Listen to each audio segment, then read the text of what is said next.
I want to get into that a little bit. I mean, kind of go down the list. You have a lot of projects between the restaurant, catering, the events, and your other stuff that you're opening. Can you just kind of give us a lay of the land? Like, what is your project list and what are you working on these days? Well, Joel, thanks for having me. It's really good to be here. Appreciate it, and it is pretty cool to be known in other parts of the state, a little bit of the country. It's very humbling. We like to do a good job, and I guess it shows. So thank you. But so my project list, I think it's never ending. People tell me that I just get bored every few years, and I want to do something else. And I think we're coming up on one of those times. Currently, Create Events with a K, KRE, the number 8 events and experiences is our mother company. Okay, so we are a full service catering event business. We're able to travel on a national level and do a lot of really fun and cool things. But we handle everything from tents, tables, chairs, floral division. I mean, you name it. We take it. I like to tell my clients we can take it to the moon, or we can stay right here on level ground. Just depends on, it's dollars at the end of the day. But so that's a lot of time. That's a lot of logistics. It's not just the food with that. So that's logistics and planning. And if we're working in Phoenix, or if we're working in Vegas, or if we're working in Atlanta or Charlotte or Charleston, wherever we're working. So then, of course, we have Counter in Rock Hill on Main Street, which is Counter's my baby. We've been open at Counter now for almost 3 years. December 15th, it'll be 3 years. So we got started with that concept during the middle of COVID, or in the middle of COVID. So that was really fun. Twisted Eats is my food truck division.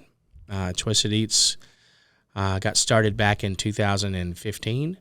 And for about 6 years, we did all the food service for Wooden Robot Brewery in South End. And then we branched out from there and we're involved with Hoppin' in South End, and we did all their food service, and then their sister restaurant, or their sister concept, Penthouse in Plaza Midwood. So that kept us busy for a long time, and if that's not enough, I do have you ever heard of Seaside, Florida? Yeah. Okay, so in between Panama City and equidistant between Panama City and Destin's a little place called Seaside. Yeah. And so I have a little Airstream on Airstream Road there on 30A, which is a French creperie. It's called Crepes du Soleil. And then across the street from that, we have a little a Cuban restaurant. And it's open air right there on the beach in Seaside. It's gorgeous. So I get to go every 6 to 8 weeks down there and hang out. And there's really not a. Is that really place. just an excuse to go there? I can't. I have to plead the fifth on that. I'm not going to be able to say that. IRS isn't listening. No, my staff doesn't need to listen to that. Yeah. So no, my work days are very different when I go down to Seaside, and it's a lot more planning. It's not a lot more owner level. Of course, I'm involved in the culinary aspect down there. That's my main priority. But I've got a great team down there. Actually, I have business partners down there, which is cool because I don't have any down here, and that does allow me to spend most of my time down here. But I've got a great general manager down there. It's just a wonderful, and my business partners down there were clients for many, many years. Then we decided to do something together, so it was really, really cool. And then now we also have we have the gathering space in the back behind Counter.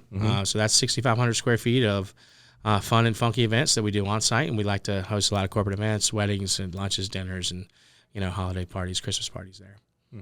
And then, so now it's coming up on that 3-year mark where people say, I just have to do something else. And so now we're expanding Counter this year. So we're really pumped about that. We're going to have our lounge concept that's going to open in currently the Edward Jones space in the same building we are.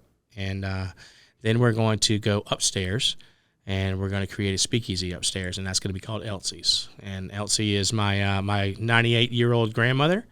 And that's going to come complete with some fun and funky entrance and all kind of stuff I'm sure we'll get into.